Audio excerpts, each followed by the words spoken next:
Fala, meus compadres, aqui é o Jefferson. Nós vamos falar aqui hoje sobre China. Mas antes de a gente começar a falar sobre a China, eu vou pedir para que vocês deixem a paixão de lado, para que a gente tenha uma conversa um pouco mais séria e cabeça sobre o assunto. Porque a gente tem um problema muito grande na nossa vida, é que a gente, como a gente é muito ocidental aqui, a gente julga tudo pelo ponto de vista ocidental. Vou dar uma história aqui minha que ela é interessante. Uma vez eu estava conversando com um amigo meu que é testemunho de Jeová, e antes disso já tinha estudado com o testemunho de Jeová, né?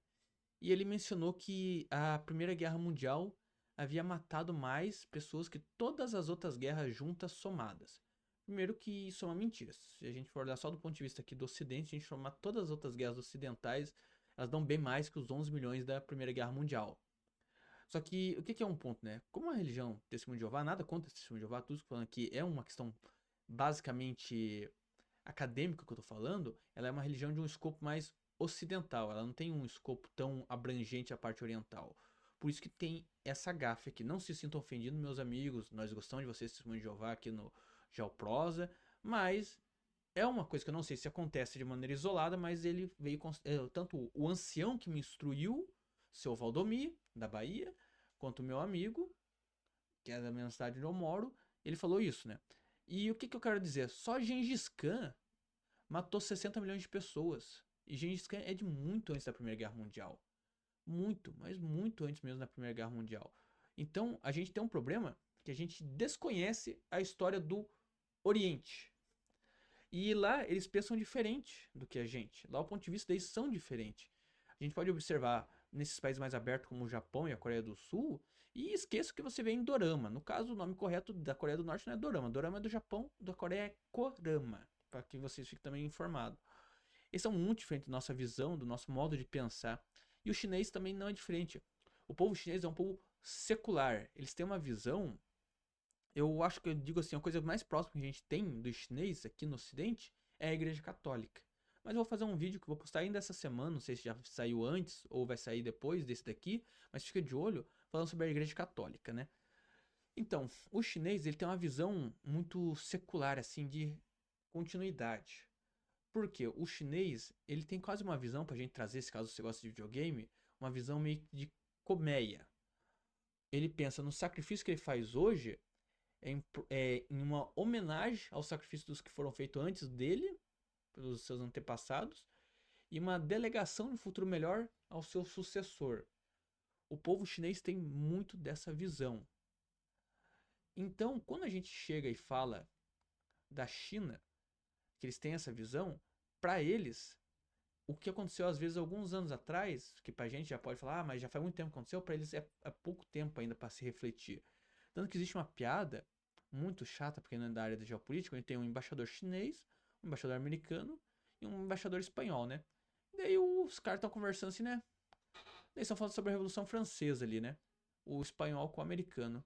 Eles viram pro chinês. Então, qual que é a sua opinião sobre a Revolução Francesa? E o chinês pergunta: Vai quanto tempo aconteceu isso? Uns 300 anos? Se for só 300 anos, faz pouco tempo a gente falar disso. Espera passar mais uns 300 anos e a gente vem e fala. Essa também é um outro contexto sobre a visão dos chineses. Por que eu dei essa história lá que eu citei o Testemunho de Jeová, falei da Igreja Católica, fiz essa piada? Para você conseguir na sua cabeça contextualizar e imaginar. Porque quando a gente faz isso, a gente aprende com mais facilidade e tende a aceitar mais com uma facilidade maior. Porque a gente tem que, primeiro de tudo, mais uma outra coisa pra gente colocar no contexto, que esse vai ser um primeiro vídeo falando sobre a China. Então ele vai ser um vídeo mais geral. Esse modelo da democracia ocidental, americana, por mais que seja o que eu defendo, que eu quero pro mundo inteiro, talvez, vou dizer assim, talvez no momento não se aplique a todos os países do mundo. E a China é um desses países. Por que a China é um desses países? Se a gente voltar no tempo, quero fazer um vídeo mais aprofundado sobre isso, a gente teve uma guerra chamada Guerra do Ópio. Mas o que essa guerra ela é tão importante? Porque ela é um divisor de águas para a China. A China, antes disso, era a maior potência econômica do mundo. A China era o motor econômico do mundo. Ela era responsável por 45% no mínimo do PIB global nessa época. Era a China. E então, quando a China ela estava fazendo comércio com a Europa, a balança estava negativa para os europeus. O que foi o pensamento que eles tiveram para poder equilibrar essa balança? Foi vender ópio lá e viciar a população. O governo chinês proibiu isso, e daí aconteceu o quê? Principalmente a guerra, aconteceu o quê? A guerra do ópio, liderada principalmente pela Inglaterra, onde houve o ataque ali suscetivo, entre outras coisas, né? E a partir desse momento, a China decaiu muito. Ela foi perdendo seu status. Então, o povo chinês atualmente, ele tem essa nostalgia de querer retomar esse posto de primeira potência do mundo como eles já foram, que foi tirado deles de maneira injusta. Só que uma coisa que eu vou falar para vocês aqui, outros povos foram destruídos, outros impérios foram destruídos, então isso é normal de acontecer na história, e eles têm o direito deles de se sentir prejudicado, assim como outro país tem o direito de querer se manter na liderança, que nem os Estados Unidos. Não vão fazer juízo de valor disso. Mas o chinês, a partir dessa questão da guerra do ópio, eles se tornaram um povo que já eram fechado, eles foram obrigados a se abrir para ganhar força, mas eles se fecharam culturalmente. Ou seja, o que o chinês ele olha quando ele vê o Partido Comunista Chinês? Eles olham, é mais uma dinastia, assim como a dinastia Jin, a Tang, a Jai, a Tongkut, entre outras dinastias que eles tiveram. Acho que foram um total de 14 dinastias. Para eles é apenas mais uma dinastia. E por que eles aceitam essa dinastia, que ela impõe severas penalidades, você não tem direito de opinião lá na China tão livre quanto em outros lugares? Porque para eles veem essa atual dinastia, que é o Partido Chinês, como a única força capaz de impedir que a Guerra do Ópio se repita. Ah, mas o que você está querendo dizer com Guerra do Ópio se repita? Como eu já falei em outro vídeo, que eu estava falando dos Estados Unidos, os Estados Unidos ele tem uma política muito simples de expansão através da cultura, né? E isso já aconteceu em vários outros países. Eles vêm, implementam a cultura deles, quebram com a cultura local e assim implementa uma comercialização favorável a eles. E eles têm a mesma intenção de fazer isso na China. Só que os chineses eles já se deram mal quando deixaram potências estrangeiras agir dentro do território deles, que foi com a Inglaterra. Eles não querem que isso se repita. Para ficar mais fácil para vocês entenderem, algo similar aconteceu com a Alemanha na Guerra dos 30 Anos. Foi uma guerra que, para você ter noção, ela deixou mais marca na Alemanha do que a Segunda Guerra Mundial. Quando o Otto von Bismarck unificou a Alemanha, ele tinha um lema que falava nunca mais 30, que quer dizer o quê? Nunca mais teremos uma guerra dos 30 anos, que eles iam se impor como a maior potência do mundo para que ninguém quisesse antes enfrentar a Alemanha. O que isso resultou? Primeira e depois Segunda Guerra Mundial. E isso é uma história que você vai ter muita documentação se pesquisar a Guerra dos 30 Anos e como ela como ela influenciou na Primeira Guerra Mundial e Segunda Guerra.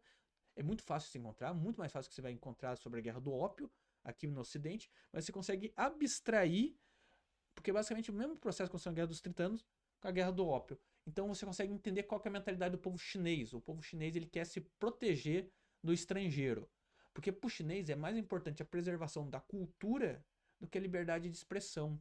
Lógico que eles clamam para a liberdade de expressão, só que até um certo nível. Um nível que não atrapalhe a cultura que eles têm, que é uma cultura milenar. E, com todo respeito aqui, eu sou uma pessoa que ama os Estados Unidos. Quem me conhece aqui sabe que eu tenho uma defesa muito grande dos Estados Unidos, mas é um fato que os Estados Unidos ele tem esse hábito de destruir uma cultura para impor o sistema consumista. Um bom exemplo que a gente pode observar da realidade disso é o filme Clube da Luta. No começo do filme, você vê o mal do consumismo. Quando que o mal do consumismo ele mais cai sobre uma pessoa? Quando a pessoa não tem propósito. Quando a pessoa não tem propósito, quando a pessoa não tem cultura. Isso é um fato. Quando os Estados Unidos chega num país e ele quebra a cultura local, aquela maior parte daquelas pessoas elas ficam sem propósito. Ou seja, elas tendem a cair no consumismo e nisso o dólar se fortifica. Isso é basicamente o modus operandi do imperialismo americano atual. Ah, Jefferson, você é de esquerda? Não, não sou de esquerda, não sou de direita, eu costumo dizer que eu sou de interior. Mas o que eu quero dizer, tudo isso que eu falei é a realidade. Esse é o primeiro vídeo que a gente está falando sobre a China, outros vídeos virão nessa playlist e espero que você nos acompanhe para mais conteúdo sobre China e outras partes da geopolítica. Eu quero desejar um forte abraço, quero desejar que você se inscreva no canal aqui, deixe o like, compartilhe com seus amigos e segue as outras iniciativas da casa como o Além da Quimera e o podcast Prova de Compadre e o Projeto Malaquias. Um forte abraço e até mais.